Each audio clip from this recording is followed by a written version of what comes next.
Bien, vamos a ver la primera parte de lo que es respiratorio bajo. De acá vamos a ver muchos temas que son preguntados y voy a añadir un tema que actualmente lo preguntan también en quinto, que es sibilante recurrente, y en sexto lo preguntan más que nada la doctora Schaap. Es un tema que muchos no estudian y es un tema por el cual reprueban. Bien.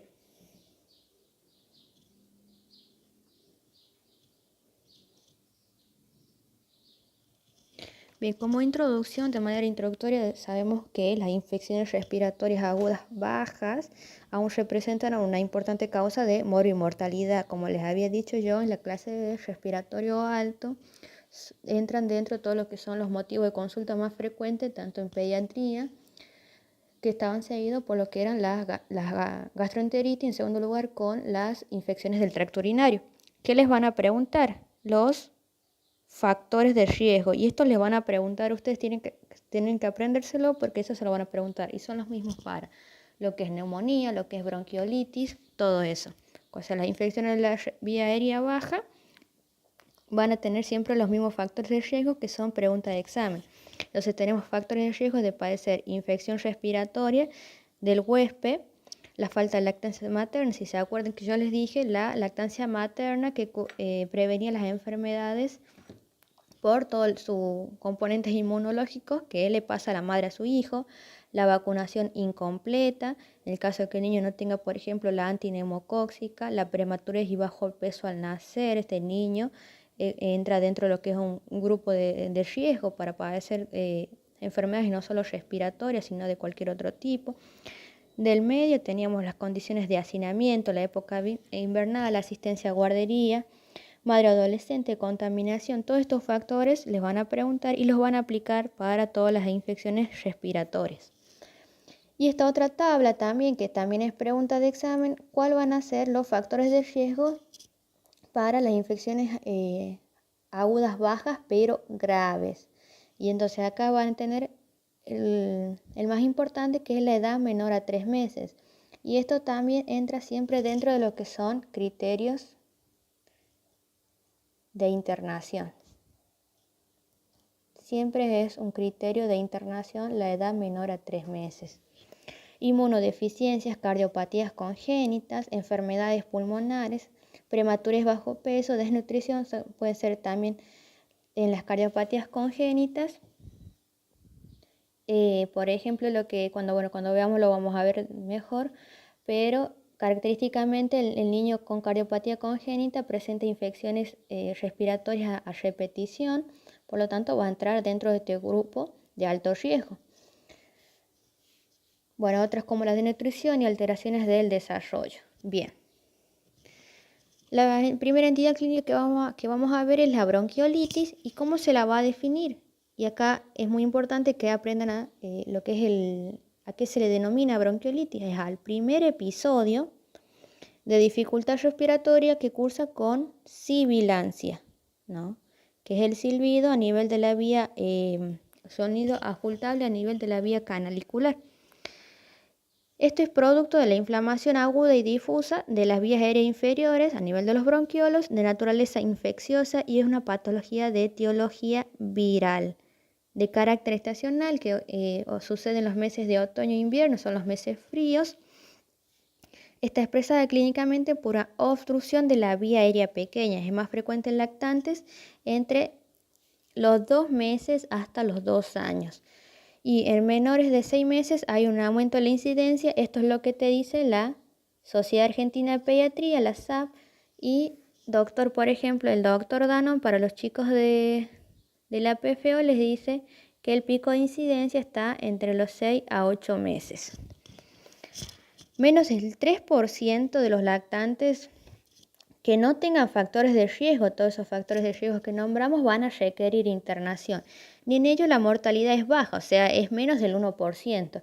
Es distinto cuando existen factores de riesgo, si un niño cardiópata o, por ejemplo, un niño prematuro o de bajo peso, este niño va a aumentar lo que es la tasa de internación, va a aumentar su mortalidad, la tasa de mortalidad. o de requerir asistencia respiratoria mecánica. Bien. Los agentes etiológicos también, todo, pregunta de examen.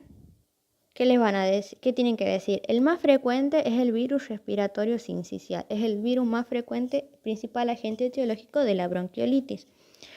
Pueden ser otros agentes virales como otros virus respiratorios como rinovirus, influenza, parainfluenza, adenovirus, pero hasta el 80% es el virus respiratorio sincicial. Bueno, para no explayarme en esto, yo les puse acá el mecanismo es inhalatorio, es decir, que el niño por medio de la vía respiratoria, que la vía de infección respiratoria, inhala todo lo que son las secreciones contaminadas de un contacto cercano, que puede ser de forma directa por inhalación de la secreción o por medio de los vómitos. Bien. Así que eso, bueno, ahí lo ven un poco más detallado, pero en el apunte, pero de forma así simplificada decimos el mecanismo inhalatorio y la vía de infecciones respiratoria. Esto es importante entender cuál es el periodo de incubación del virus, que es de 2 a 8 días. Es decir, el periodo de incubación nos está hablando que es un periodo en el que hasta que el virus ejerce su acción patógena y da síntomas, ¿no? Entonces les decía que el periodo de incubación es el periodo que el niño va a estar asintomático, recién de 2 a 8 días va a presentar la clínica. ¿Por cuánto tiempo se va a estar eliminando? Se elimina el virus en las secreciones respiratorias durante 3 a 8 días, quiere decir que por ese periodo el niño puede contagiar a cualquier otro niño, que este periodo siempre se va a prolongar si es un niño pequeño, o prematuro, o un niño inmunocomprometido. Fisiopatología. Esto les voy a explicar para que entiendan cómo es la cronología, la historia natural de la enfermedad, cómo comienza y por qué se dan los síntomas. Esto a los chicos de quinto no se los van a preguntar, a los chicos de la PFO sí se los va a preguntar. Le van a preguntar la fisiopatología, especialmente cuando hablamos del virus respiratorio sincitial. Bien, para que se entienda, el mecanismo patogénico del virus respiratorio sincitial es la ruptura de la célula, porque ¿cómo actúa? Primero, al adquirir el virus por el contacto infectante, lo inhala y este virus ingresa a lo que es... A lo que es la vía aérea superior, o sea, todo lo que es fosa nasal, faringe, la vía aérea superior, llega a las células de lo que es la nasofaringe y al invadirlas, su mecanismo de replicación es sincitial. Es decir, que cuando invade la célula se multiplica, aquí voy a poner mecanismo sincitial, invade la célula, se multiplica dentro de la célula y la destruye. Cuando se multiplica dentro, la destruye. Entonces el mecanismo de replicación sincitial es la destrucción por replicación del microorganismo dentro de la célula.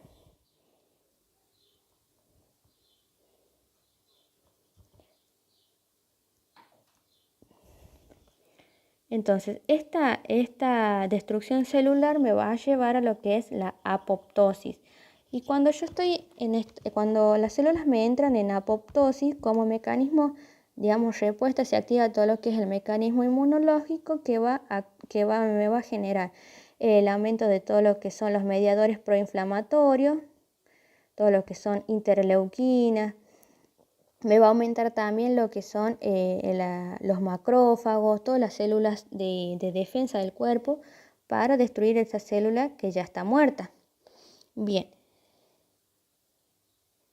Ese mecanismo de replicación sincitial que me va a destruir la célula, me va a destruir todo lo que son células, las células ciliadas, que las células ciliadas son las que se encargan de barrer todo lo que son los agentes patógenos, todos los agentes patógenos Y al destruirla yo a esta célula no voy a tener mi mecanismo de defensa, por lo tanto cualquier otro patógeno que me ingrese a la vía aérea no lo voy a poder sacar de la vía aérea porque no va a tener su función de barrera a todos estos agentes. Al destruirme todo lo que son las células caliciformes, que son las productoras de moco, me va a generar lo que es el aumento en la producción de moco.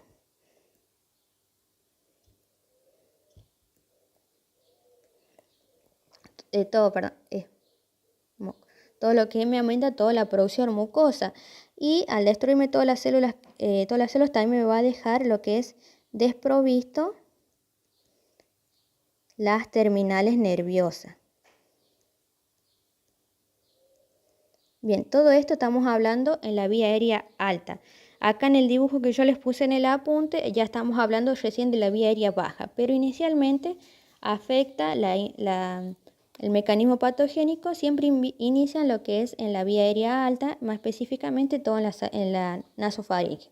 Entonces, volviendo a lo que les digo, destruye las células ciliadas, las células caliciformes, me deja desprovista todo lo que es las células nerviosas. Entonces, al destruirme todo lo que son las células ciliadas, entonces no voy a tener mi mecanismo de defensa.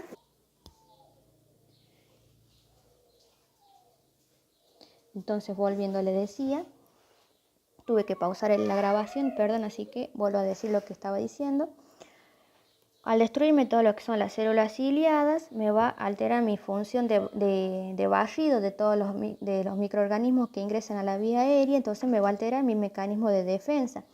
Al destruirme las células caliciformes, le digo que me aumenta mi producción de secreción mucosa y eso me va a ser la causante de lo que es los síntomas catarrales con los cuales inicia la bronquiolitis en lo que es la historia natural. Inicialmente la bronquiolitis cursa con síntomas catarrales y posteriormente llegan los síntomas de obstrucción bronquial.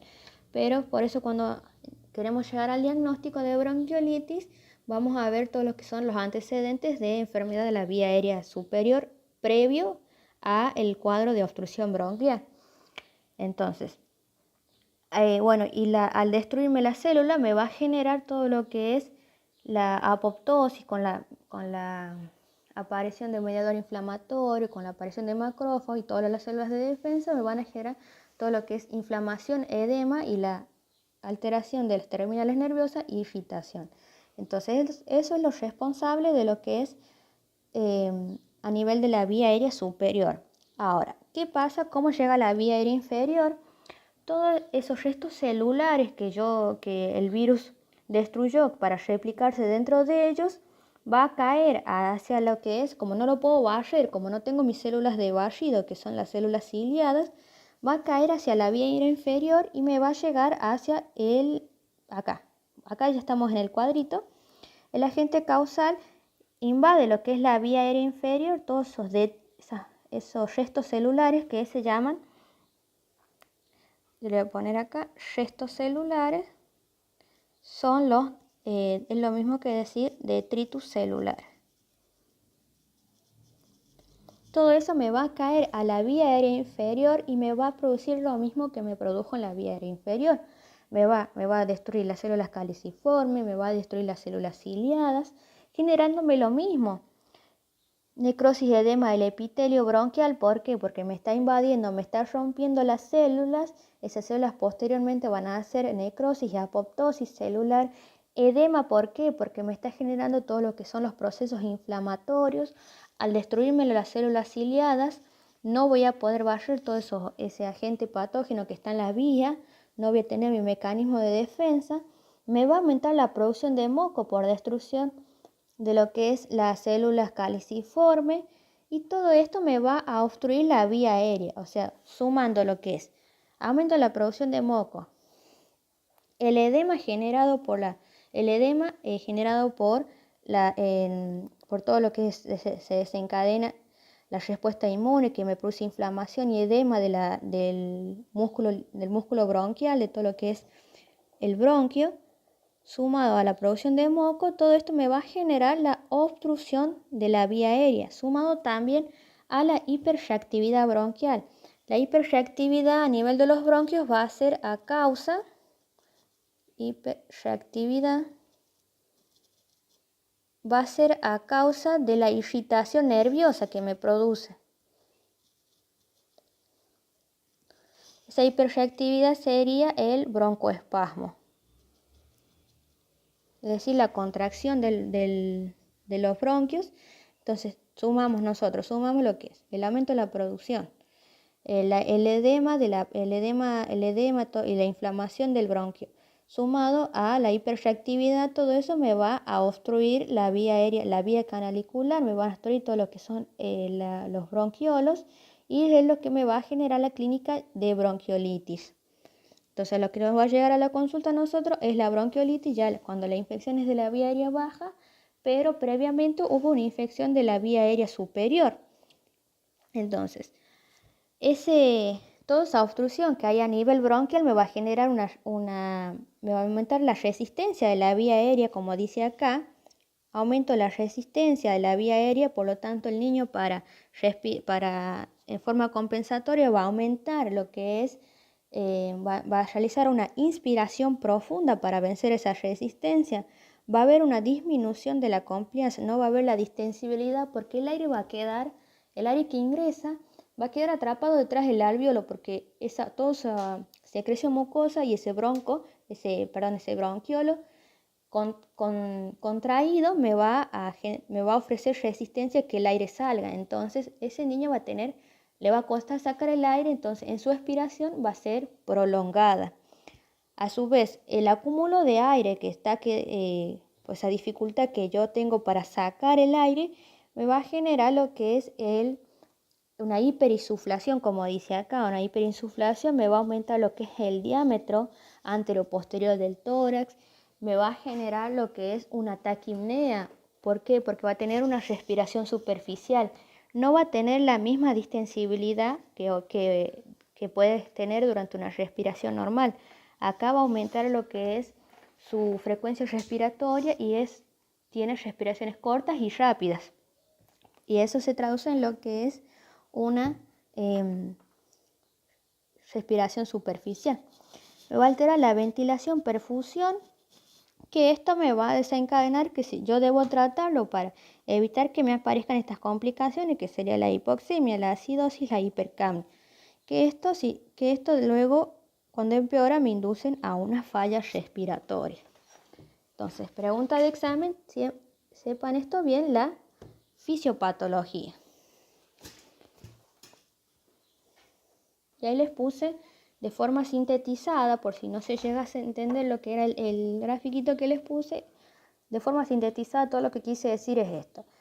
Vamos acá en orden cronológico. Primero, el niño inhala el virus proveniente de un contacto infectante. Este virus penetra las células de las nasofaringes, destruye las células nasofaringes, me causa todo lo que es irritación, me causa el aumento de la secreción mucosa, me causa la pérdida de las cilias. Todo esto me va a generar lo que son los síntomas catarrales que representan a la rinorrea, la febrícula, irritabilidad, se alimenta menos. Esto va a corresponder a los primeros síntomas y aparecen luego de 5 días. ¿Se acuerdan que les dije? Luego del periodo de incubación. Acá le vamos a hacer un aproximado, ¿no? Aproximadamente luego de 5 días. Todos los que son los síntomas catarrales van a corresponder a la fase húmeda, que es donde tengo yo todo lo que es ese aumento en la producción de moco con una rinorrea persistente. 2 a 3 días después aproximadamente, las células de las nasofaringes desprendidas van a ser aspiradas hacia la vía aérea inferior, o sea, transportan el virus hacia las células epiteliales de los bronquiolos. Acá ya descendemos y acá hace el mismo mecanismo patogénico que hacia arriba, hacia la vía aérea alta. Ese mecanismo patogénico que les dije que era la replicación sincitial. Y esa replicación sincitial era que cuando la invadía me destruía las células, se replicaba dentro de la célula y la destruía. Entonces, cuando me llega a los bronquiolos, acá ya me genera todo lo mismo, la destrucción de la cilia, el aumento de la producción de moco, la hiperreactividad bronquial, me dan los síntomas de obstrucción bronquial. Y acá hablamos de la fase seca de la enfermedad, que se caracteriza por tos, taquipnea, los tirajes, la sibilancia, tiene crepitantes y subcrepitantes, eso es importante aclarar. La insuflación del pulmón, ¿por qué? Porque me queda el aire retenido detrás del bronquio, que está obstruido, ese aire retenido puede pasar al alveolo y generarme lo que es una atelectasia por ruptura y colapso alveolar, porque imagínense que al sobredistender para que el aire llegue al alveolo, esa sobredistensión del alveolo me lo puede romper y colapsármelo. Alteración en la ventilación perfusión, y esto me aumenta lo que es el trabajo respiratorio. Entonces yo les dije que esto me daba lo que era la taquipnea, una respiración superficial. Reducen su función pulmonar, lo que me lleva a la hipoxemia. Entonces yo tengo que evitar todos estos síntomas que ya me está indicando que el niño está entrando en una enfermedad grave. Todos los síntomas de dificultad ventilatoria, que ahí voy a anotar yo con el uso de la musculatura accesoria. Todo lo que son los tirajes intercostales, lo que es el aleteo nasal. Pues si no lo trato, después voy a obtener cianosis, por ejemplo, alteraciones del sensorio. Bien. Pregunta esto de examen. ¿Cuándo se va a regenerar lo que es el epitelio bronquial? Comienza a regenerarse de 3 a 4 días después de que se resuelven los síntomas y dura aproximadamente 2 a 3 semanas. Esto es variable, depende de cada paciente. ¿Qué quiere decir? Que por 2 a 3 semanas yo puedo tener síntomas aún, pero van a ser síntomas leves, síntomas residuales, pero hasta que el epitelio termine de regenerarse completamente. O sea, no quiere decir que todavía estoy con la enfermedad, sino que todavía estoy en el proceso de curación de esa enfermedad. Pregunta de examen, como también para neumonía.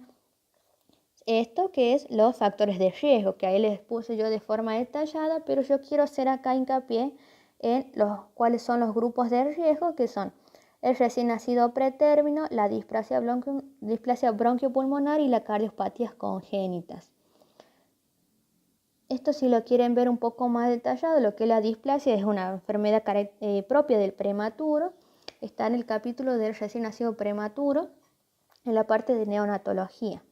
Son los que tienen mayor posibilidad de hacer episodios de apnea, de requerir un ingreso a unidad de cuidados intensivos pediátricos y de utilizar asistencia respiratoria mecánica, y como les había dicho también, tienen una tasa más alta de internación y una tasa más alta de mortalidad. Sobre estos grupos de riesgo yo voy a tener medidas preventivas. Pregunta de examen también. ¿Cuáles son los criterios de internación?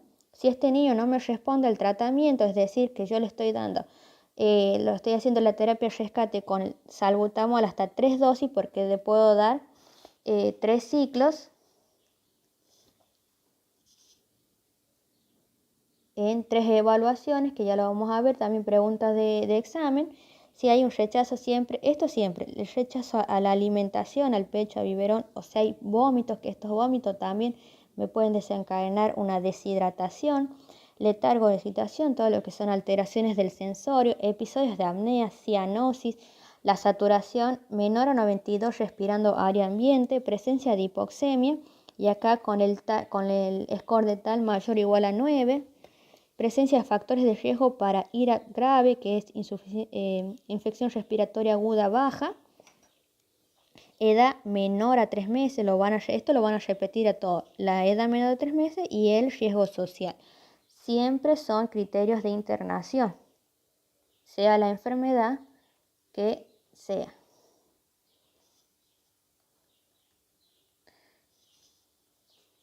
Si estamos hablando de ictus, si estamos hablando de deshidratación, siempre vamos a poner la edad menos de 3 meses y el riesgo social. Ahora, ¿cuáles son los factores pronósticos de mala evolución? También pregunta de examen. Bueno, la edad menor de 3 meses, lo mismo que recién. Los grupos de riesgos, que si tiene una displasia broncopulmonar, por ejemplo. Evolución rápida de los síntomas, enfermedades metabólicas, neurológicas, y acá les añado bien en rojito la enfermedad fibroquística. ¿Por qué? Si yo les estoy diciendo que hay una obstrucción bronquial, porque el bronquio está hiperreactivo, porque hay un aumento en la producción de moco, porque no puedo barrer ese moco porque no tengo las cilias. Y eso yo le voy a sumar la característica básica de la enfermedad fibroquística, que son las secreciones espesas. Entonces, el niño con fibrosis quística y que encima hace un episodio de bronquiolitis, es un niño que va a ser, tiene una alta tasa de mal evolucionar. Bien, por eso hay que hacer hincapié en este niño y hacer medidas preventivas. Bien, ¿cómo realizo el diagnóstico? Y esto le van a preguntar. El diagnóstico de la bronquiolitis es clínico, no se requiere de métodos complementarios para llegar al diagnóstico, pero aún así se hace lo que es estudios complementarios con indicaciones específicas ante una duda diagnóstica. Mediante la anamnesis yo voy a preguntar todo lo que son antecedentes de catarro de la vía aérea superior, si tuvo rinorrea, si tuvo conjuntivitis, por ejemplo, antecedentes familiares de enfermedad de la vía aérea superior, o sea, si tuvo algún familiar con síntomas, por ejemplo, de un resfrío, que eso también se le puede decir como síntomas catarrales, la edad, se acuerdan de los 2 meses a 2 años, el sexo más frecuente en varones, si presentan los factores de riesgo o pertenece a un grupo de riesgo, antecedentes epidemiológicos, por ejemplo, si asiste a guardería, cosas así, todo eso le vamos a preguntar. Y acá quiero aclarar algo. Ante un niño que ingresa, ¿no?, con un episodio de broncoespasmo, yo primero lo voy a estabilizar, lo voy a tratar, le voy a reducir ese broncoespasmo, corregir su dificultad ventilatoria. Una vez que lo estabilice, recién me voy a poner a hacer todas estas preguntas. No es que el niño llega, yo primero le voy a preguntar a la madre, ¿y unos días previos estuvo con resfrío? No le voy a preguntar eso. Primero lo atiendo y después hago lo que es, me siento tranquila con la madre cuando ya el niño está estabilizado, cuando el niño no tiene su dificultad respiratoria, ahí recién le hago la anamnesis para completar la historia clínica. Bien, ¿cuáles van a ser las manifestaciones clínicas? También pregunta de examen. Los síntomas iniciales, como les dije, al principio era un cuadro de la vía aérea superior, síntomas catarrales. En la fase catarral se va a caracterizar por rinorrea, tos seca, estornudo, febrícula. Posteriormente, ya cuando el virus desciende hacia la vía aérea inferior, cuando llega y coloniza lo que son los bronquios, los bronquiolos, van a aparecer los síntomas de obstrucción, los síntomas del broncoespasmo. Y estos síntomas es lo que me van a estar dentro de la fase seca. Aparece el broncoespasmo, como les decía, la tos catarral con accesos paroxísticos. La tos me puede desencadenar un vómito, el reflejo de la tos, la hiperinsuflación del tórax por el aire que va a quedar atrapado, y esa vez esa hiperinsuflación me va a generar una respiración superficial que se va a manifestar con taquipnea. Bien, acá importante que sepan la evolución de lo que es el uso de la musculatura accesoria. En este orden me va a decir la gravedad. Nosotros cuando vemos el score de tal, según el uso de musculatura accesoria, va a ser la gravedad, el puntaje de gravedad. ¿Cómo inicia el uso de la musculatura accesoria? Al inicio es subcostal, o sea, debajo de las costillas. A medida que la enfermedad va avanzando, se hace empeorando en realidad, se hace subcostal e intercostal, o sea, la gravedad y el uso de la musculatura accesoria es ascendente. Entonces tenemos primero, acá estamos por ejemplo ante una enfermedad leve, subcostal e intercostal, ya estamos hablando de una enfermedad moderada, con una dificultad respiratoria moderada. Y al último ya es subcostal, intercostal y supraclavicular. O sea, acá ya estamos hablando de una enfermedad de carácter grave. Entonces, la gravedad se mide en cuanto a cómo va ascendiendo todo lo que es el uso de la musculatura accesoria. Y acá también es grave cuando ya me produce el aleteo nasal. Bien, tienen que saber lo que en ese orden me va a decir la gravedad. ¿Qué vamos a auscultar? ¿No? Los fenómenos de obstrucción bronquial sería, en este caso, a nivel de los bronquiolos, la sibilancia, que es el silbido que se produce por la disminución de la luz de la vía canalicular, o sea, a nivel de los bronquiolos. Si recuerdan que yo les dije, teníamos 3 sonidos que me dicen que hay una obstrucción o disminución de la luz de la vía aérea, que les dije que era el cornaje, el estridor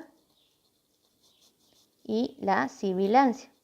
Cuando yo hablaba de cornaje me refería a las fosas nasales, cuando hablaba de estridor a nivel de la laringe y cuando hablaba de sibilancia a nivel de los bronquiolos. O sea, los 3 sonidos me dicen lo mismo, pero a diferente altura.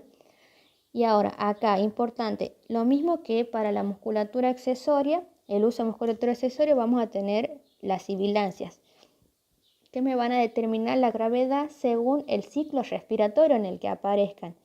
Inicialmente, la sibilancia va a ser expiratoria, ¿no? Y esto me está denotando que estoy ante también lo van a ver así en el score de gravedad, que es el de tal, en este orden. Cuando es expiratoria estoy hablando leve. ¿Qué quiere decir? Que el niño no tiene dificultad inicialmente para ingresar aire a los pulmones. La dificultad inicial es para sacar el aire, o sea, porque me tiene que vencer toda esa resistencia que le ofrece lo que es el moco, que le ofrece la broncoconstricción. Entonces, inicialmente decimos que es leve. Luego, cuando estamos hablando de una enfermedad de carácter moderado, estamos diciendo ya que la sibilancia se va a escuchar en la expiración y en la inspiración. Acá ya está teniendo dificultad hasta para ingresar aire, no solo para sacar, sino para ingresar y sacar aire. Y cuando ya hablamos de que la sibilancia es audible sin estetoscopio, es decir, yo no necesito apoyar el estetoscopio, lo escucho a este niño sin estetoscopio, ya estamos hablando de una enfermedad de carácter grave. Otro sonido auscultatorio tenemos lo que es los estertores sucrepitantes, ¿no? Los estertores sucrepitantes me habla que hay un líquido a nivel bronquiolar o a nivel de la vía canalicular. El sonido del frote del cabello se produce en todos los ciclos respiratorios, es decir, que se produce en la inspiración y en la expiración, y esto es por la movilización del líquido. Cada vez que yo inspire voy a estar movilizando todo ese moco y cuando expire también. Es un sonido que se modifica con la tos, los movimientos y los broncodilatadores. O sea, con la tos me lo va a movilizar cada vez que yo me active el reflejo de la tos, me va a movilizar ese líquido. Los movimientos, a veces si me pongo en una posición que por acción de gravedad también me los puede movilizar. Y los broncodilatadores, porque yo al dilatar la vía aérea me va a favorecer la salida de ese moco que me está obstruyendo. Entonces, ¿son modificables? Sí. Entonces, así lo definimos cuando hablamos de que estamos a ver, denme un segundo. Bueno, como les decía, que estos son los sucrepitantes. Los estertores sucrepitantes tienen estas características. Ahora, por ahí, bueno, no sé ustedes, pero yo, por ejemplo, lo decía de forma fácil. Cuando yo hablo de sucrépito, estoy a nivel, digo que la afectación decía que estaba a nivel del bronquiolo. Y cuando hablaba de crépito, la afectación estaba a nivel del alveolo. Pero bueno, después cuando uno lee y aprende bien, se da cuenta que acá en el crepitante, porque uno dice, si la afectación está en el alveolo, yo decía el crépito, por ejemplo, decía neumonía. Y así los diferenciaba. Y el sucrépito lo decía para bronquiolitis. Pero, ¿qué pasa acá en la bronquiolitis? Tiene crepitantes como sucrepitantes, o sea, cursa con los dos. Porque toda esa afectación que hay a nivel del bronquiolo también me va a llegar al alveolo. Entonces también va a producir lo mismo que me produce en el bronquiolo. lo mismo que me producía también en la vía aérea alta. Entonces, para que ustedes sepan bien, lo que es la bronquiolitis cursa tanto con estertores subcrepitantes como crepitantes. Los crepitantes ocurren a nivel del alveolo. El sonido de burbuja ocurre siempre en la expiración profunda. ¿Por qué en la expiración profunda? Porque si yo tengo este alveolo, por ejemplo acá, está lleno de líquido, de moco, de toda esa secreción mucosa, todo inflamado, igual que en el alveolo sería, perdón, el bronquiolo también lleno de líquido, inflamado, todo, que sería el alveolo. ¿Cómo puedo hacer yo para que ingrese aire? Lo voy a sobredilatar, a sobredistender a este alveolo. Por eso yo lo voy a auscultar cuando el paciente me haga una inspiración profunda, cuando aumente su fuerza de inspiración, voy a sobredistender este alveolo y ahí recién lo voy a poder auscultar a este sonido, ¿no? Pero no es un sonido que se pueda modificar, no se va a modificar con la tos, no se va a modificar con los movimientos ni con los broncodilatadores, porque por más que yo dilate la vía del bronquiolo, no me va a producir nada a nivel alveolar. Bien, en cambio, no es lo mismo que cuando yo broncodilataba a nivel del bronquiolo, me movilizaba ese líquido y se modificaba el sonido, pero en este caso no se me va a modificar, porque también, por ejemplo, el reflejo de la tos no me va a producir nada a nivel del alveolo. Si yo cambio de posición al paciente, tampoco me va a producir nada. Por eso se va a auscultar únicamente cuando el paciente haga una inspiración profunda, porque en su inspiración profunda va a aumentar todo lo que es su ingreso de aire, y ese ingreso de aire me va a sobredistender el alveolo. Esa sobredistensión se puede complicándome, lo puede romper y generar posteriormente una atelectasia. Eso sería también una complicación de la bronquiolitis. Bien. Expiración prolongada también es parte de la clínica, que les dije, al niño le costaba sacar ese aire por la obstrucción que había a nivel de la vía bronquiolar. Acá, esto es importante, les dije que es un proceso que cursa generalmente con febrículas. Cuando la temperatura me supera los 39 grados, ahí yo voy a empezar a pensar en cualquier otro diagnóstico, voy a empezar a descartar, porque puede ser que la sintomatología como en el lactante sea inespecífico y se presente de igual forma que una neumonía. Entonces, por ejemplo, ¿qué sería el estándar para que yo haga un diagnóstico diferencial? Acá en este caso sería lo que es le pido una placa de tórax para descartar una neumonía. Dentro de lo que es la base del diagnóstico para la neumonía, sí o sí debe entrar lo que es la radiografía de tórax. Es la que me confirma el diagnóstico de la neumonía. Entonces tengan claro eso, radiografía de tórax es necesario porque es el gold estándar. Me representa mi gold estándar para el diagnóstico de neumonía. Yo puedo sospechar la neumonía con la clínica, pero sí o sí debo solicitar radiografía de tórax.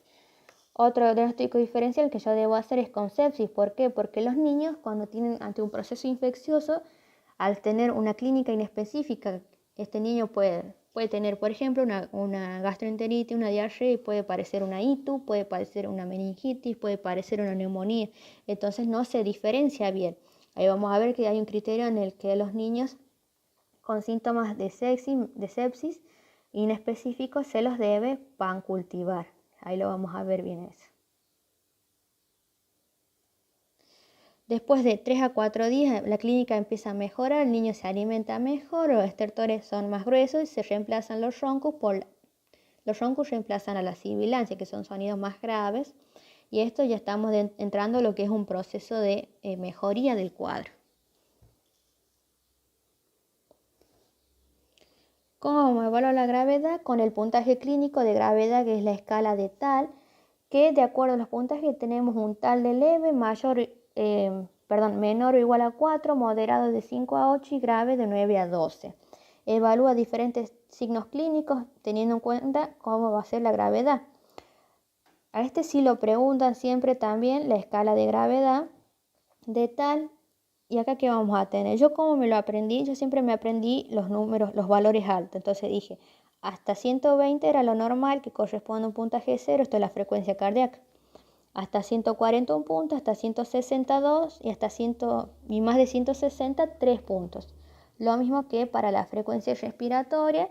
Si es menor de 6 meses, yo siempre me aprendo el valor más alto, menor de 40, hasta 40 puede llegar y ahí le voy sumando de 15 en 15. 55, 70 y más de 70. Lo mismo para acá, el de mayor de 6 meses, el límite es 30 y de ahí voy sumando 15 a 45, 60 y más de 60. Las sibilancias que les dije que cómo iba a ser la evolución, que me va diciendo, me va evaluando la gravedad, que le dije que leve era, que se escuchaba en el ciclo expiratorio, o sea, al final de la expiración. Cuando yo la escucho en la inspiración y expiración, ya estoy hablando de un proceso moderado, y cuando es audible sin estetoscopio, estoy hablando de un proceso grave. El uso de la musculatura accesoria también, cómo se iba afectando, cómo iba cronológicamente afectándose. Al principio era subcostal, o sea, la parte inferior, y era ascendente a medida que se agravaba el cuadro. Luego aparece el subcostal e intercostal, luego aparece al final el tiraje generalizado, que acá ya es supraclavicular más el aleteo nasal. Por ahí van a ver otros scores de tal que cuentan la cianosis, pero este es el que está protocolizado nacionalmente. A este cuadro lo saqué de lo que es el Ministerio de la Salud de la Nación Argentina. Entonces este es el cuadrito que ustedes van a ver en todos los hospitales, en la salita de salud, porque es el manejo que hacen de manera nacional en Argentina. Bien. ¿Qué me va a permitir el score de tal? Tomar las decisiones. Este es el flujograma de decisiones de acuerdo a cuánto es el valor que tengo. Si yo tengo el niño me ingresa, yo lo evalúo con la escala de tal y me da un puntaje de 4 menos, yo le voy a hacer un rescate con 2 puffs de salbutamol, que cada puff, que eso equivale a 200 microgramos, y voy a observar durante 20 minutos, ¿no? Si este niño mejora, o sea, me estoy hablando que este niño vino con un tal leve, dentro de todo, o sea, era la enfermedad se puede categorizar como leve en este caso. Si este niño me mejoró a los 20 minutos, yo lo puedo enviar a su casa, ¿no? Lo envío a su casa, le indico a la madre el tratamiento con salbutamol, los 2 puffs cada 6 horas, y lo vuelvo a citar a control a las 24 horas. Le pido que vuelva y le voy a dar esto que es muy importante, los signos de alarma, que lo vamos a ver. Entonces, si este niño me mejora, me responde bien con la primera dosis que yo le di, o sea, le hice un tratamiento de rescate, me respondió adecuadamente, lo puedo enviar a su casa. Siempre indicándole el tratamiento por un día y que vuelva a control más los signos de alarma. Si a los 20 minutos el niño no me mejora, yo voy a pasar, en la primera evaluación que yo le hice, el tal me dio entre 5, 6, 7 u 8. Acá ya voy a hacer un ciclo son 3 ciclos en 1 hora. Voy a hacer los 3 ciclos y voy a decir 2 puffs, un ciclo incluye 2 puffs. 2 puffs de salbutamol cada 20 minutos por 1 hora, o sea que son 3 veces. Por eso son 3 ciclos en 1 hora. Entonces el niño me llegó con este tal de 5, 6, 7, 8, o vino con un tal de 4, o supongamos un tal de 3. Le hice el rescate del salbutamol y no me respondió, le repito, le hago los 3 ciclos en 1 hora. Otra vez, si el niño me llegó, la primera evaluación que yo le hice, me dio un tal de 9 o más, acá yo debo inmediatamente derivar, porque este niño me está diciendo que tengo una enfermedad grave, que si ese niño requiere asistencia internacional, ingreso a lo que es unidad de cuidado intensivo, si requiere asistencia respiratoria mecánica, yo no lo puedo hacer si estoy en un centro primario de salud, por ejemplo. Entonces debo derivar a este niño a un hospital en el que cuente con esa complejidad para atenderlo, con oxígeno por cánula nasal, más los 2 puffs de salbutamol cada 20 minutos. Bien. Ahora, en la segunda evaluación, digamos, ¿no? Que el chico me vino, por ejemplo, en la primera evaluación me dio un tal de 6, por ejemplo, de 6 puntos en la primera evaluación. En la segunda evaluación, ¿no es cierto? A la hora, ¿por qué a la hora? Porque yo hago los 3 ciclos cada 20 minutos. Si ese tal me descendió a 5 o menos, me quiere decir que este niño me respondió. ¿Qué voy a hacer? El mismo proceso como si me hubiese llegado con un tal de 4 menos. Lo puedo enviar a la casa siempre, indicándole el salbutamol, el control a las 24 horas y los signos de alarma. Si a la hora ese niño que vino, por ejemplo, en el ingreso con 6 puntos, me hizo un tal de 7, me está diciendo que este niño me está empeorando, por ejemplo, de 7 puntos, me está empeorando, quiere decir que no me respondió al salbutamol, no me respondió de manera adecuada. Yo voy a repetir el ciclo, ¿no? De los 2 puffs de salbutamol cada 20 minutos 3 veces, o sea, voy a hacer otra hora más, ¿no? Si es el segundo episodio y acá esto está protocolizado nacionalmente, se da lo que es la metilprednisona, el corticoide por vía oral, 1 miligramo por kilo dosis. Y ahora después vamos a hacer hincapié en esto, en los corticoides. Esto está protocolizado nacionalmente, así que lo hacen. Ahora, si el tal a la segunda hora es de 9 o más, o sea, si entro con un tal de 6, pero en la segunda evaluación, luego los 3 ciclos, me dio un tal de 9, voy a derivar. Con las mismas indicaciones de recién, que eran las indicaciones de derivar con oxígeno y con el ciclo de salbutamol. Los 3 ciclos en una hora. Ahora, la última evaluación que le voy a hacer a este niño, a las 2 horas de la primera evaluación, por ejemplo, no es que a las 2 horas de la segunda evaluación, sino a las 2 horas de la primera evaluación. Por ejemplo, estos fueron a las 14 horas, esta fue a las 15 horas y esta va a ser a las 16 horas, porque son 2 horas desde la primera evaluación.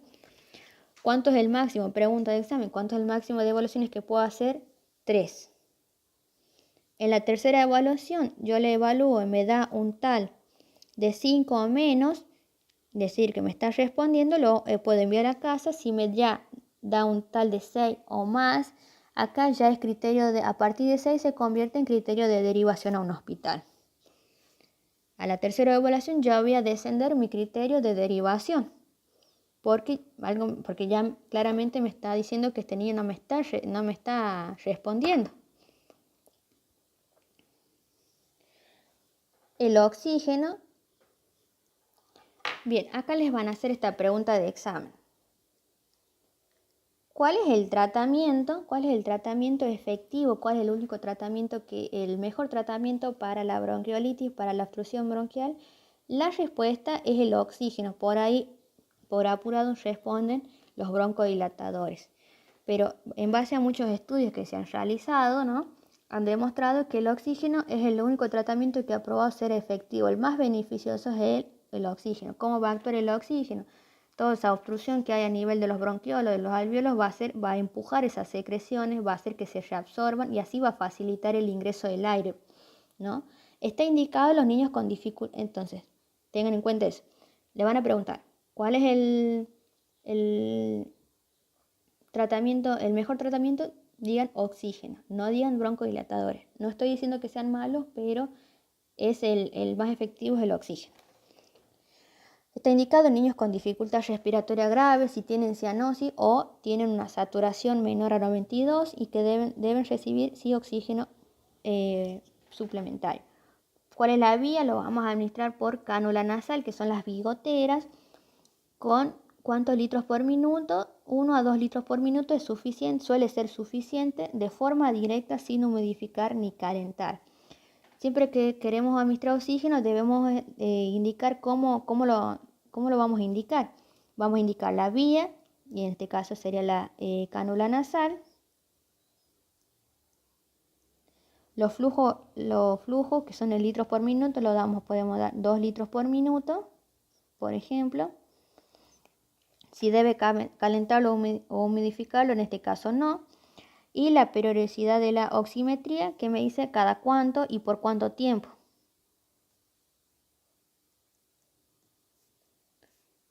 Y por cuánto tiempo. Bien. ¿Cómo va a ser cómo voy a hacer para retirar ese oxígeno? Lo voy a retirar una vez que el niño me llegue a una saturación de oxígeno mayor a 92, respirando aire ambiente, el niño se puede alimentar y puede dormir bien, sin ningún problema. Para evaluar si este niño me responde al aire ambiente, si ya no tiene dificultad en la respiración, en el proceso de descenso yo no lo voy a sacar de una, sino voy a ir descendiendo gradualmente los flujos por minuto. Voy a correr, voy a sacar momentáneamente lo que es la cánula nasal para valorar cómo él tolera la respiración a aire ambiente. Y ahí recién lo voy a retirar una vez que yo vea que él me responde bien, que llega a esa saturación mayor a 92%. Bien, ahora, con los broncodilatadores, aún existe todo lo que es la controversia sobre su beneficio, ¿no? Del uso o no en los niños con bronquiolitis, pero sí hay evidencia que justifica su empleo. Por ejemplo, lo que es el salbutamol es indicado por excelencia para la bronquiolitis, está protocolizado nacionalmente, ha demostrado que mejora la clínica, tiene lo a favor que es su baja toxicidad, es de fácil administración. Si yo no tengo respuesta clínica a lo que es al broncodilatador, lo suspendo inmediatamente porque estoy dando al vicio, no tiene sentido que lo siga dando. Se da por vía inhalatoria, por aerocámara pediátrica, que es ahí les puse una imagen ahí en el apunte, con mascarilla facial. Entonces, el broncodilatador está protocolizado nacionalmente, se ha evidenciado que hay una buena respuesta clínica en el niño, pero sigue siendo aún el oxígeno mejor que el broncodilatador. ¿Por qué? Porque en base a estudios que se hicieron, se vio que los niños respondían, digamos, a los niños que, por ejemplo, se les daba oxígeno solamente, respondían de igual manera a los que se le daban oxígeno y broncodilatador. Bien. Esto es lo que les decía. Esta es la aerocámara, todo este tubito. La aerocámara con la mascarilla facial. Los corticoides, no existe evidencia de que el uso de corticoides tenga un efecto beneficioso, o sea que quiere decir que los niños que no se les dio, en el mismo estudio donde se evaluó todos los medicamentos para la bronquiolitis, se vio que los niños respondían bien solamente con oxígeno, que respondían de igual manera a los que les daban, tanto como broncodilatadores como corticoides. Tratamiento antiviral no existe para virus respiratorio sincitial y tratamiento antibiótico está totalmente inútil en este caso porque estamos ante una infección viral. Está justificado únicamente si la bronquiolitis se asocia a una neumonía bacteriana, que esto es muy infrecuente porque lo más normal es que la neumonía sea una complicación de la bronquiolitis, no que actúe conjuntamente con la bronquiolitis, sino que se presente más como una complicación. Bien. También está indicado en si requieren intubación, ventilación mecánica por insuficiencia respiratoria, que ahí tenemos la posibilidad de ingreso de gérmenes a través de todo lo que es los tubos endotraqueales. Los sedantes antihistamínicos no se indican, es más, están contraindicados, no tienen efecto beneficioso, no tienen por qué darse en un episodio de bronquiolitis. Bien, esto es para que vean, esto lo saqué de lo que es la Sociedad Argentina de Pediatría.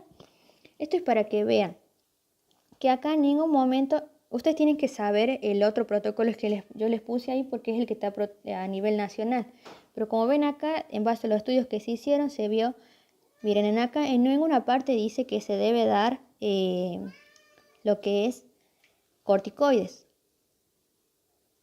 En ningún momento me dice que debo dar corticoides. ¿Por qué? Porque se ha demostrado que no tienen un efecto mejor que darle salbutamol y oxígeno. Por eso acá está indicado lo que es más que nada el salbutamol y el oxígeno únicamente. No lo tienen que saber, sino que tienen que saberse el otro. Eso sepan bien. El otro sí es pregunta de examen, todo el flujograma. Métodos complementarios, ¿se piden métodos complementarios? No, solamente si yo tengo dudas diagnósticas. Pero como les decía, el diagnóstico es eminentemente clínico, no requiere métodos diagnósticos. Ante dudas diagnósticas, por ejemplo, si yo puedo estar sospechando otro cuadro como una neumonía, se puede solicitar lo que, como les decía, la radiografía de tórax. Si existe, está justificado cuando existe enfermedad cardiopulmonar previa, agravamiento brusco de los síntomas, porque característicamente las infecciones bacterianas suelen darse en presentación brusca, ante dudas diagnósticas. Bien, esto también les van a preguntar en la radiografía de tórax cuáles van a ser los signos radiológicos. Y no les van a preguntar que nombren 3, les van a preguntar que los nombren a todos los signos radiológicos. Vamos a tener signos de atrapamiento aéreo, que se van a ver como áreas de hiperclaridad, todas esas áreas hiperlúcidas o áreas lúcidas, que serían áreas oscuras. ¿Por qué? Por todo ese aire que me queda atrapado detrás de los alvéolos, que eso que le decía yo, eso es lo que me hacía la hiperinsuflación del tórax. Horizontalización de las costillas. Normalmente las costillas se ven en forma, digamos, no rectas, sino, no me sale la palabra, como ovaladas. Entonces, si yo las veo horizontales a las costillas, me estoy hablando de que el tórax está distendido. Aumento de los espacios intercostales, o sea, aumento de los espacios que se ve entre las costillas, que normalmente son de 7 a 8 del lado derecho. Entonces, por ejemplo, voy a tener, supongo que se vean más aumentado, o sea, normalmente el espacio intercostal, digamos que estas son 2 costillas, normalmente el espacio intercostal es ¿ve? De este tamaño. Pero en el caso, si yo aumento el espacio intercostal, a ver, voy a borrar eso para explicarlo mejor.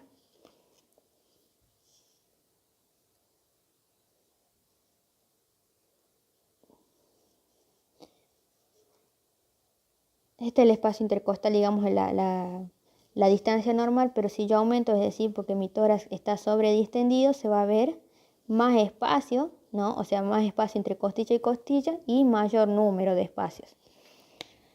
El descenso del diafragma también por la hiperinsuflación del tórax.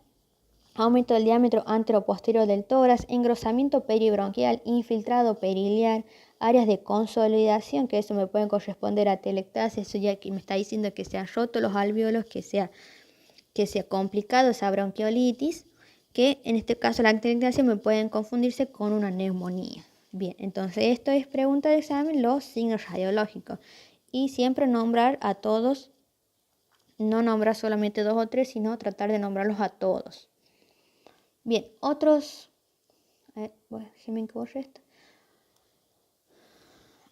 métodos complementarios que yo puedo solicitar sería la detección de virus respiratorios, por ejemplo una PCR, aunque eso realmente no se hace, o lo que es el hemograma, cultivo y estado de ácido base, un estado de ácido base en caso de que el niño sospeche que tiene una dificultad respiratoria grave.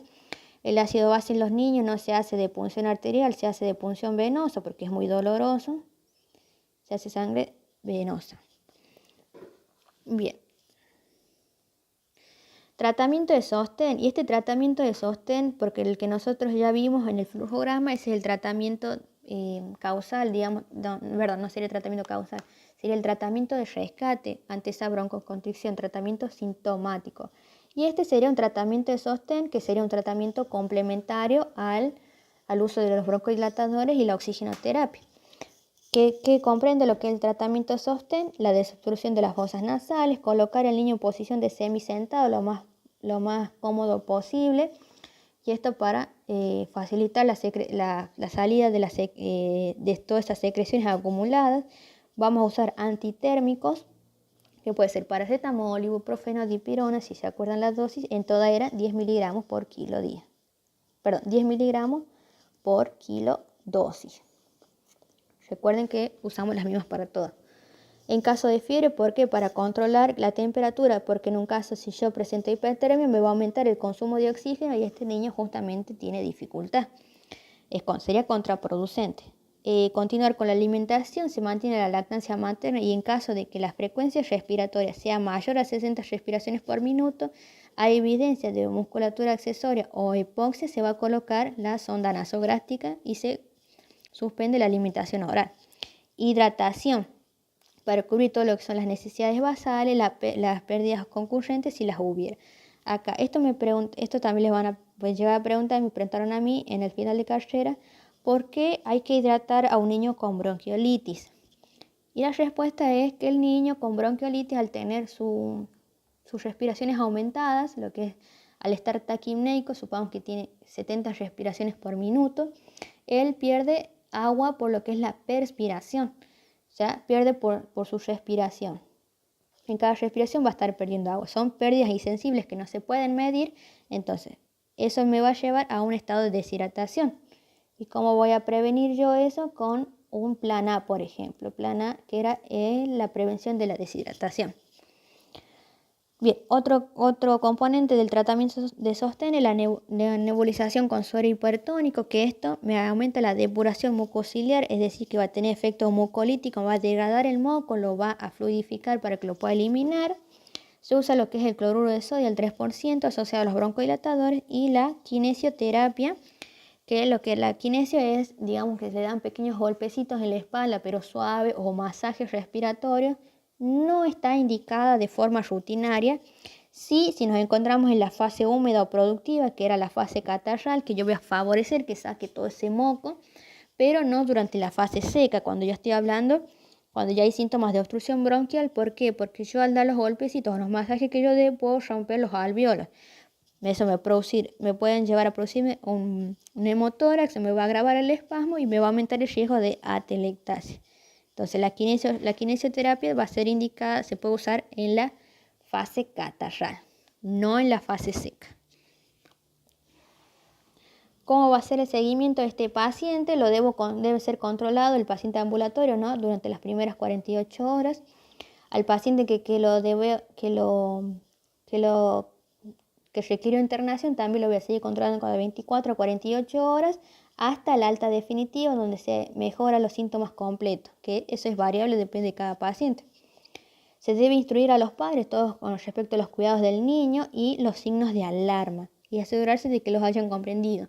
Por ejemplo, yo no le voy a decir a la mamá, si tiene alteración del sensorio, venga de nuevo al hospital. No, yo le tengo que decir, está somnoliento, está irritable, ¿no? No le vamos a decir, si tiene taquipnea, vuelva. No, le vamos a preguntar si respira muy agitado, si se le hunde la piel, si no se alimenta, si no duerme, si lo ve que está pálido, azul, si está quejoso. Y si presenta signos de deshidratación, que por ejemplo le vamos a decir, no moja el pañal, no llora pero no tiene lágrimas, no, le nota que los ojitos están hundidos, las fontanelas están hundidas. Esos son los signos de alarma que le debemos indicar a los padres. Y se los debemos indicar de una forma que ellos me puedan comprender para que ellos sepan en qué momento deben regresar a la consulta. Bien, vamos a pasar al segundo tema, que también es preguntado actualmente. Esto, ahora los chicos de quinto, esto no los daban antes. No los daban antes, pero ahora con la virtualidad también lo agregaron a este tema, así que desde ahora lo van a empezar también a tomar. Hay que estar preparados, lo pueden llegar a tomar en cualquier final. Lo que es el sibilante recurrente. ¿A qué le llamamos sibilante recurrente? A aquel niño con el que ha tenido, se define como la presencia de 3 o más episodios de obstrucción bronquial debido a un aumento de la resistencia a la vía aérea, que es secundario a la disminución de la luz. Entonces nosotros habíamos dicho que la bronquiolitis era el primer episodio. Eso es lo que te dice la cátedra. Y en la SAP dice que es el primer o segundo episodio de obstrucción bronquial con sibilancias. Cuando ya hablamos de 3 o más episodios, ya hablamos de que estamos ante un sibilante recurrente. Entonces, sepan diferenciar bien bronquiolitis y un sibilante recurrente. Y acá quiero aclarar algo. Esto es de manera didáctica para que se entienda, pero no lo vayan a decir de esta manera. Esto para que lo entiendan y tengan la idea. Lo que es el sibilante es vendría a ser como un niño asmático. porque tiene los síntomas, está muy relacionado con los antecedentes familiares de asma. Este niño posteriormente posteriormente puede ser un niño asmático, pero ¿qué pasa? Se le llama sibilante recurrente al niño en el que yo no le puedo hacer el diagnóstico de asma, porque yo el diagnóstico lo puedo hacer a partir de los 6 años, 5 a 6 años, que recién el niño tiene a esa edad la capacidad funcional para hacer la espirometría. Yo para el diagnóstico de asma necesito la espirometría y a un niño, por ejemplo, de 3 años no le puedo hacer una espirometría. Entonces a ese niño que yo no le puedo diagnosticar asma, y aunque estos síntomas sean parecidos y se traten igual que el asma, lo voy a llamar sibilante recurrente. Entonces eso es para que ustedes entiendan, de manera didáctica, para que se entienda lo que es el sibilante. No es para que lo digan que el sibilante es el asmático menos de 6 años, no. Es para que lo entiendan que tiene una presentación muy similar y está muy relacionado, solo que yo a esa edad no lo puedo diagnosticar como asmático. Bien, ¿cuál es la prevalencia? La prevalencia de obstrucción bronquial del lactante y el niño pequeño es del 50% por debajo de los 3 años.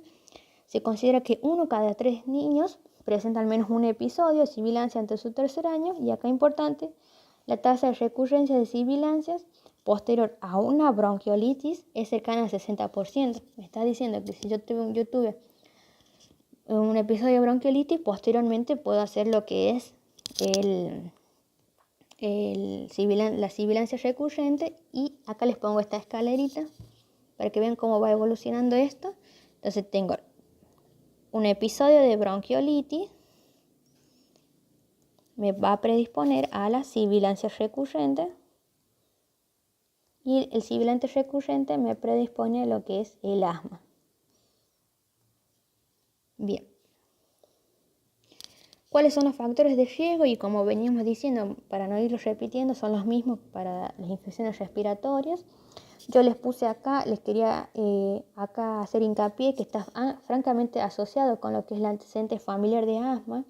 Estos niños se caracterizan por presentar 3 o más episodios de obstrucción bronquial que es reversible, o sea que me responde a los broncodilatadores, me responde al salbutamol, y presenta lo que son marcadores de atopia, que son marcadores de lo que es, cuando veamos asma vamos a ver todo esto, el eczema, la IgG, la patología recurrente, la vía aérea superior.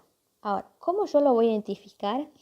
El niño que tenga tos, expiración prolongada, taquipnea, tiraje y sibilancia. O sea, son los mismos síntomas. A ver acá. Son los mismos síntomas que va a tener un niño con asma y un niño con bronquiolitis, ¿no?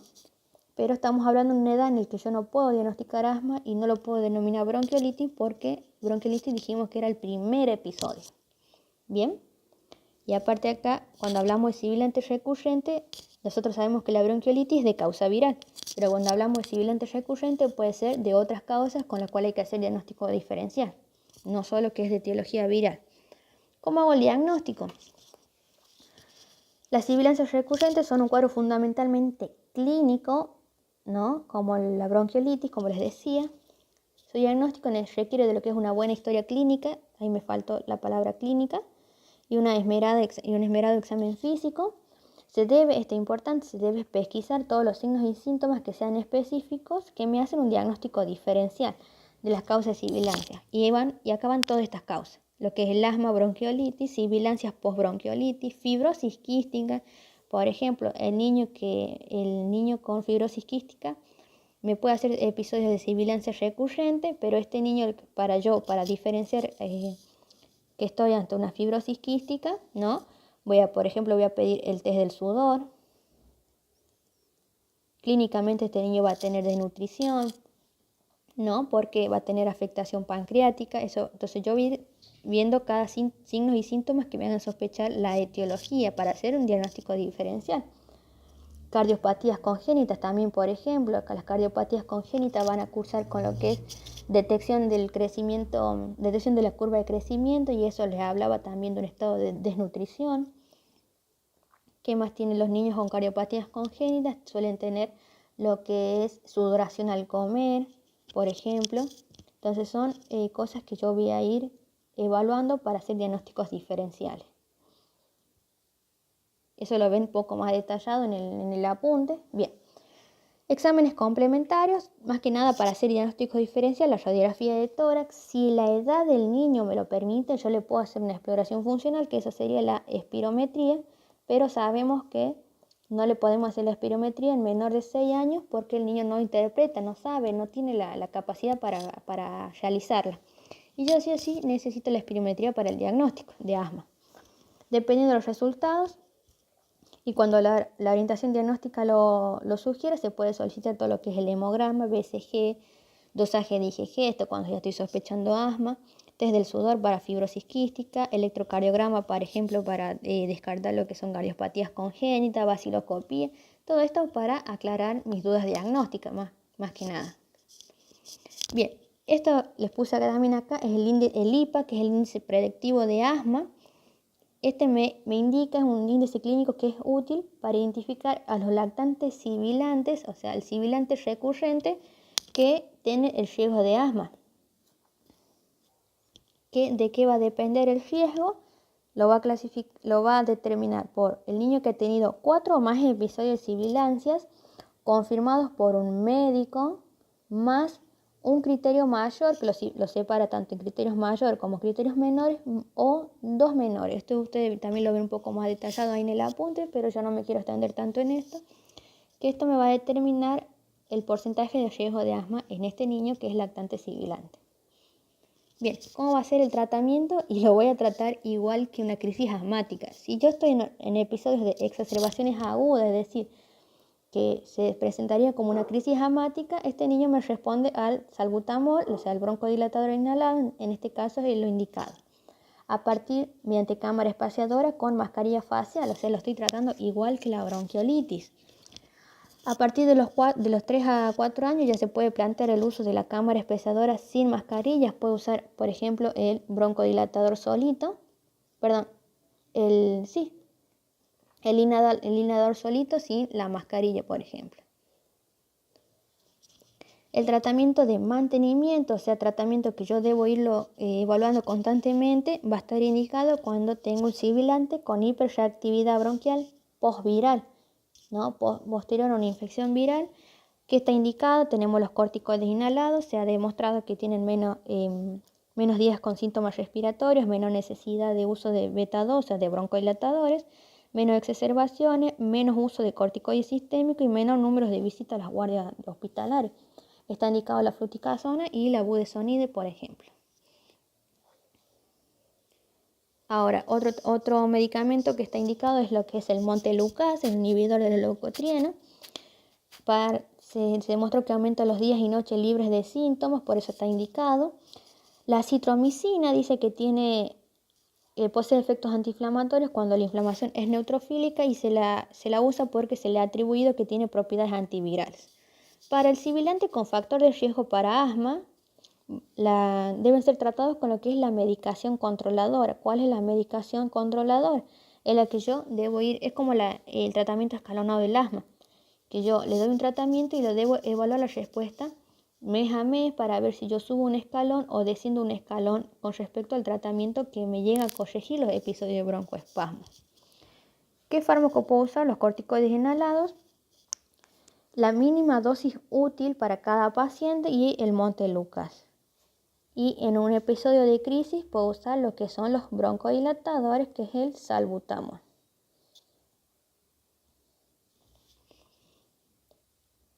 Bien, pasamos a neumonía y acá vamos a ver lo que es la neumonía adquirida en la comunidad. Y acá voy a hacer un hincapié en lo que es la neumonía típica, que es la neumonía bacteriana. Se le llama aquí típica porque son los síntomas clásicos, los microorganismos son los microorganismos más frecuentes. Bien, ¿cómo se define la neumonía típica o la neumonía bacteriana adquirida en la comunidad? Como la infección aguda del parénquima, y acá les explico bien. La afección es del parénquima. Cuando hablamos de atípica, afecta lo que es el intersticio pulmonar.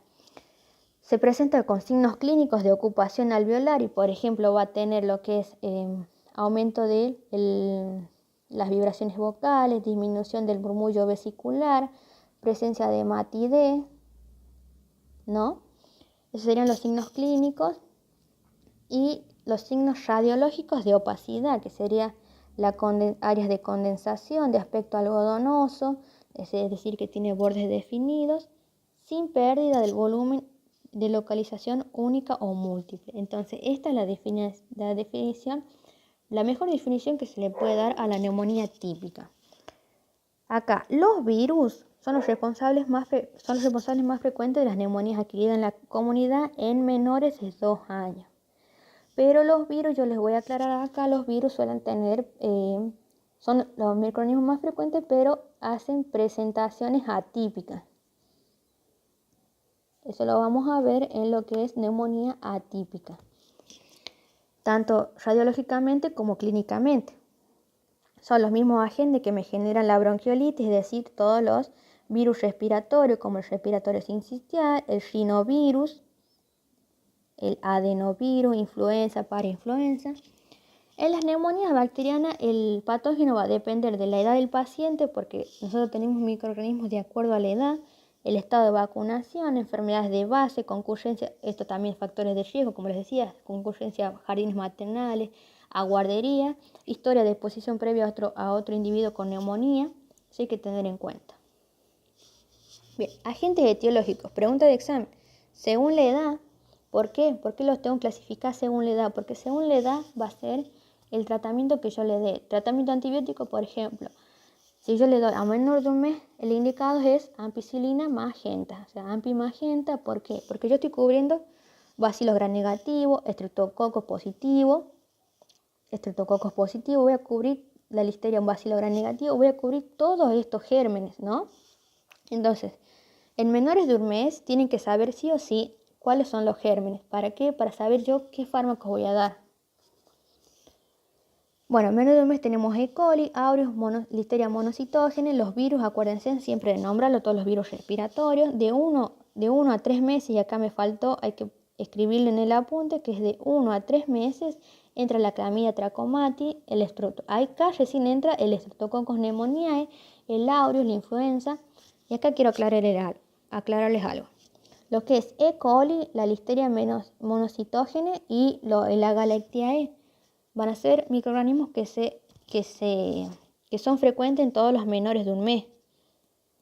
Menor de un mes tenemos E. coli, la listeria monocitógene y el Streptococcus agalactiae. Estos microorganismos son los que la madre le va a pasar al hijo por el canal del parto, porque estos colonizan la vagina de la madre. Entonces, las infecciones para los niños menores de un mes van a ser estos agentes que son transmitidos por la madre a su hijo. De 1 a 3 meses, bueno, les decía la clamidia, el aureus también, los virus influenza, otros virus respiratorios. De 3 meses a 5 años, una vez que aparece el Streptococcus pneumoniae, no hay quien le gane, porque se repite siempre y siempre va a ser el más frecuente. Piógenes, aureus, y acá entra también el micoplasma, y a partir de los 5 años ya queda con estos dos agentes, que es el micoplasma y el neumonía. El micoplasma es una bacteria intracelular que va a tener presentación atípica, eso también lo vamos a ver en neumonía atípica. En cambio, el neumonía me hace, el Streptococcus pneumoniae va a ser causante de una neumonía bacteriana típica, y el micoplasma pneumoniae me va a hacer una neumonía atípica. Bien, pregunta de examen. ¿Cómo hago yo el diagnóstico de neumonía?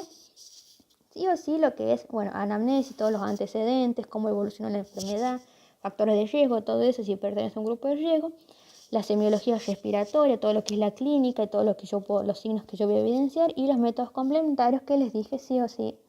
La radiografía de tórax, que es la que me confirma el diagnóstico, es mi gold estándar. Yo no puedo hacer un diagnóstico de neumonía, no lo puedo confirmar si no le hago la radiografía. Bien. ¿Cuáles van a ser las manifestaciones clínicas? El lactante, como todo lactante, siempre va a tener síntomas inespecíficos o síntomas de sepsis. Eso, como yo le decía, lo que es una ITU, una gastroenteritis, una meningitis, o una neumonía se pueden presentar de igual manera porque es muy difícil diferenciar. Entonces al lactante con todos estos síntomas de sepsis, yo lo voy a pancultivar, es decir, le voy a pedir hemocultivo, urocultivo, coprocultivo o coproparasitológico, y eventualmente le puedo pedir un examen de líquido cefalorraquídeo. Eso depende. Y el hemocultivo siempre se pide por 2. ¿Cuáles van a ser todos estos síntomas específicos? Y esto siempre lo aplican para lactante. Para lactante que por cualquier enfermedad siempre es inespecífico.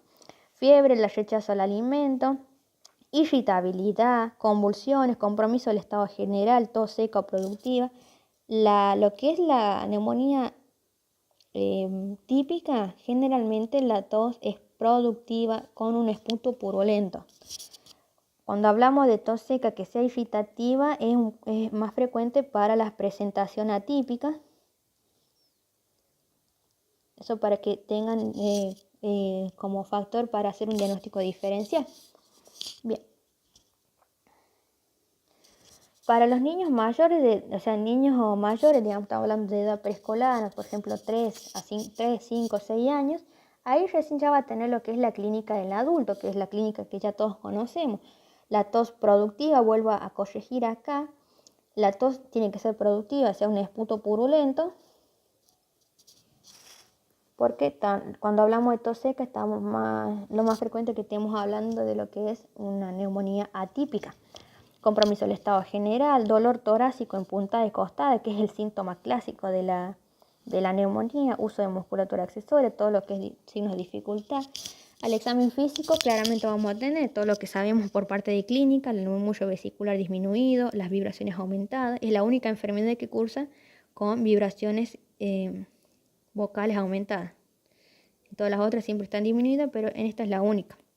Las sibilancias localizadas, estertores, como le dije, crepitante y subcrepitante. Yo antes decía, por ejemplo, que la neumonía cursaba con los crepitantes, pero no, cursa con los dos. Soplo tubario, matidez, dolor abdominal. Cuando la neumonía se va a localizar en el lóbulo superior, me puede dar síntomas de meningismo, por ejemplo, lo que dice rigidez de nuca, por ejemplo, fotofobia, cefalea, vómito, porque me afecta por contigüidad, ¿no? Porque está cercano a lo que es la médula. Cuando hablo de lo que es la neumonía de base derecha, puede presentarse como un proceso abdominal, como una gastroenteritis aguda, por ejemplo. La radiografía de tórax, que va a ser pregunta de examen, mi gol estándar para la neumonía. Acá, como le dice, si bien el diagnóstico puede ser sospechado clínicamente, la radiografía es conveniente para el correcto diagnóstico y seguimiento del paciente, por lo tanto va a ser el estándar de oro, porque me va a confirmar la presencia, o sea, en qué lóbulo está afectado, me va a confirmar la presencia, me va a decir que hay un área de condensación, que es un área de infiltrado, la ubicación, o sea, en qué lóbulo está, la magnitud, la lesión y la evolución clínica. Se puede pedir para hacer un control con respecto a la evolución, pero en situaciones específicas. Si tengo, por ejemplo, un paciente con factores de riesgo, que mala evolución clínica, que no me responde al tratamiento, ahí sí le voy a evaluar con la radiografía, pero en general no se hace para el seguimiento del paciente. Pregunta, ¿cuál va a ser el patrón radiológico de la neumonía bacteriana? Porque estamos hablando de todo lo que es la neumonía típica. Las opacidades homogéneas, que son las áreas de consolidación, de aspecto algodonoso y de bordes indefinidos. Pueden presentar lo que es el broncograma aéreo, y eso es como yo les decía. Cuando cursábamos radio en cuarto año, que era la calle oscura entre la nube blanca, que era toda el área de condensación, ¿no? El área de infiltrado de aspecto algodonoso, y la calle oscura era el bronquio que se veía sobre el área de consolidación, el bronquio lleno de aire. Frecuentemente es unilateral, y esto es importante para tener en cuenta los diagnósticos diferenciales. Cuando yo tengo una neumonía viral o atípica, o sea, bacteriana, pero atípica, las presentaciones suelen ser bilaterales, presentaciones en difusa, tiene presentaciones en lo que es imágenes en alas de mariposa, en vidrio esmerilado. Pero en este caso no, la neumonía típica, la bacteriana típica, hace áreas de condensación de aspecto algodonoso, el broncogama, y es frecuentemente unilateral.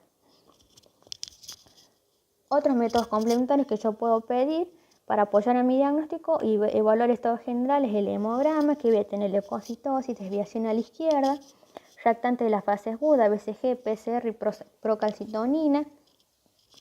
Aunque me están diciendo que hay una infección, no me dice si es bacteriano o viral. Oximetría de pulso para evaluar si hay un estado de hipoxia. Y la pesquisa etiológica se le pide únicamente con indicaciones especiales, no se lo pide de rutina a todos los pacientes. Criterios de internación, pregunta de examen. Estos criterios son los que me van a determinar a qué pacientes voy a internar y a qué pacientes y cómo los voy a tratar, ¿no? Edad, como yo le decía recién, edad menor a 3 meses, lo vamos a repetir en todos los criterios de internación. La edad menor a 3 meses, está acompañado con lo que es desnutrición o deshidratación, la alteración en el medio, si está presente, por ejemplo, lo que es una acidosis metabólica, alcalosis. ¿Cuál más que se va a repetir para todos los?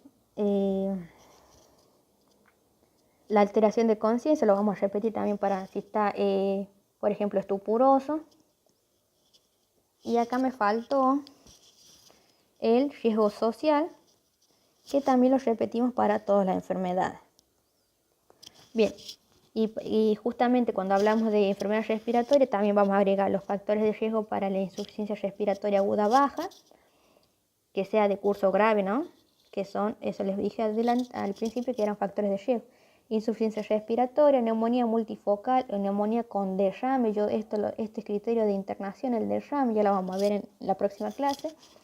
Déficit inmunológico, enfermedad de base, falta de respuesta al tratamiento durante 48 horas. Lo normal es que el paciente me responda 48 horas, en este caso, y no responde, lo ingreso.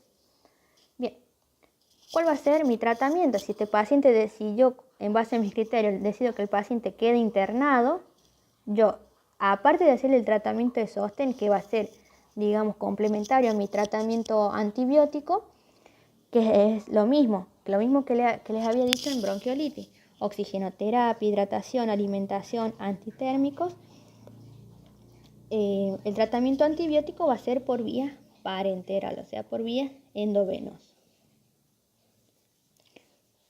¿De qué va a depender? Va a depender de la edad. ¿Y por qué depende de la edad? Porque depende de la edad que yo tenga, va a ser los gérmenes más frecuentes, y lo que yo quiero cubrir siempre son los gérmenes más frecuentes según la edad. El tratamiento es por 10 días, luego lo que se evalúe, rotar a la vía oral. O sea, yo tengo que tener por lo menos más de 24 horas sin fiebre. Eso lo leí en la SAP, que eso no se los dije, pero lo leí después de dar la clase a ustedes. Este ya es la grabación.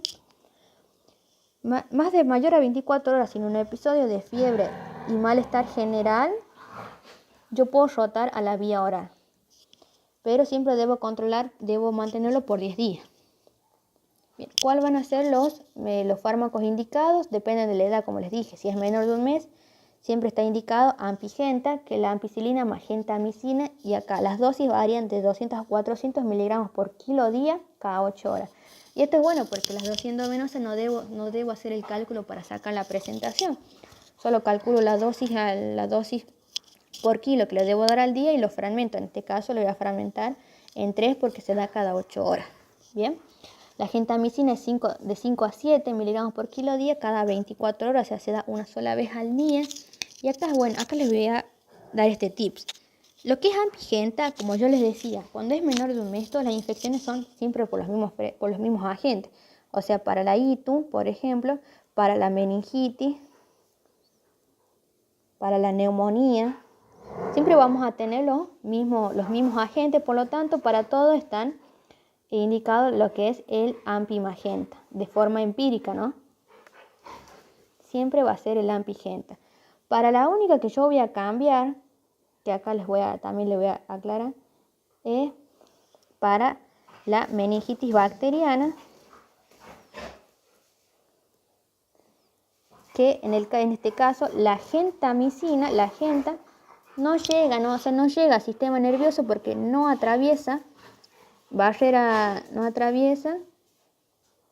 hematoencefálica, por lo tanto no me va a cubrir, no me va a llegar a mejorar la meningitis. Por lo tanto, acá va a ser la única vez donde yo cambie mi ampigenta por ampicefotaxima.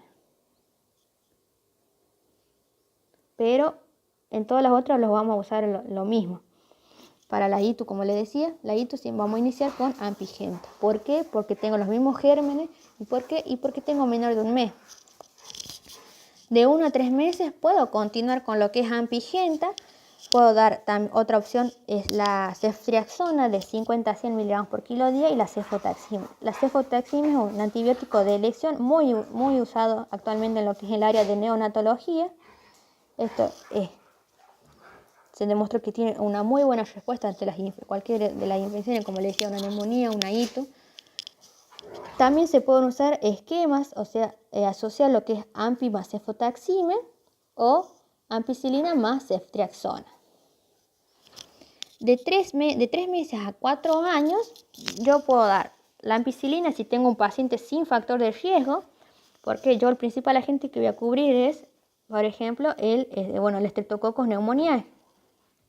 Va a ser el principal agente que yo voy a cubrir. Entonces, el mejor fármaco que yo puedo dar para el estreptococo es la ampicilina y la amoxi. Para el chico que no requiere internación es amoxi, y para el chico que requiere internación es la ampicilina. Si no me respondió lo que es la ampicilina, puedo dar ceftriaxona, que también está indicado en pacientes con factores de riesgo. Si un paciente, por ejemplo, cardiópata, si un paciente desnutrido. Bien. Y la otra opción que tengo es la cefuroxime de 200 miligramos cada 6 o 8 horas. Ahora, si se aísla un neumococo resistente, ya me resiste a la ceftriaxona, la opción que tengo acá en este caso es la vancomicina. La vancomicina en 40 miligramos por kilo día cada 12 horas. Ya para mayores de 4 años puedo dar lo que es la benzilpenicilina, que es de 150.000 a 200.000, y acá tuve un error de tipeo que ahí en el apunte les puse 2.000, pero es 200.000, así que bórrenle un 2 unidades por kilo día cada 6 horas. Ahora, para el paciente ambulatorio, que el paciente que no entraba dentro de los criterios de internación, se le da el tratamiento sintomático, ya sabemos también los antitérmicos antipiréticos, y el tratamiento vía oral por 10 días.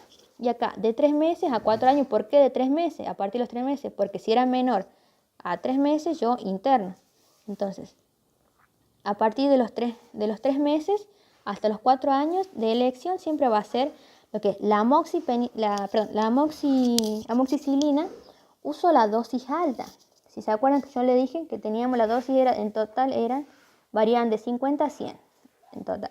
Yo usaba las dosis bajas para lo que era la faringoamidalitis, el impétigo y la ITU baja. Y la dosis alta, que era la dosis de 100, yo la usaba para la neumonía, la sinusitis y la otitis media aguda. Y acá, cuando yo usaba la dosis baja, que la presentación era en jarabe, yo le daba 0,5 centímetros cúbicos por kilo, que eso era igual a kilo dividido en 2. Y cuando usaba la dosis alta era 1 centímetro cúbico por kilo, que eso es igual a, si pesa 8 kilos, le doy 8 centímetros cúbicos. Bien, eso era para que se repasen la dosis. Alternativo, la cefuroxime y el amoxiclavulánico, también la dosis alta. ¿Se acuerdan? La dosis baja era de 40, tenía las mismas indicaciones las dosis bajas tenían las mismas indicaciones que las dosis bajas de la amoxicilina para la faringoamidalitis, el impétigo y la ITU. Y las dosis altas para neumonía, sinusitis y la otitis media aguda. Bien. Y acá era lo mismo, yo le daba la dosis baja, era medio centímetro cúbico por kilo, y si le daba la dosis alta, 1 centímetro cúbico por kilo. A partir de los 4 años también, todo esto le pregunto, todo esto siempre es pregunta de examen. A partir de los 4 años, el de elección siempre va a ser la fenoximetilpenicilina, cada 12 horas en jarabe, repasan después la dosis. Si yo vengo en comprimidos, ¿cuánto me da? 250 miligramos cada 12 horas. Acá no debía fraccionarla porque me indican que estoy 250 miligramos cada 12 horas en menos de 20 kilos y 500 en mayor de 20 kilos. Alternativo a amoxi, cefuroxima o amoxiclavulánico. Si yo tengo alergia a la penicilina, doy macrólidos, que esto no lo quiero, quiero que lo veamos en las neumonías atípicas, que están reservadas generalmente para las neumonías atípicas y para alérgicos a la penicilina. Bien, ¿qué pasaba si este niño ya había sido tratado previamente? Supongamos que tuvo una faringitis y lo trataron con amoxiclavulánico. Entonces yo no le puedo iniciar mi tratamiento con amoxicilina, ya voy a iniciar con tratamiento con amoxiclavulánico. ¿Bien? Bien, y eso es todo.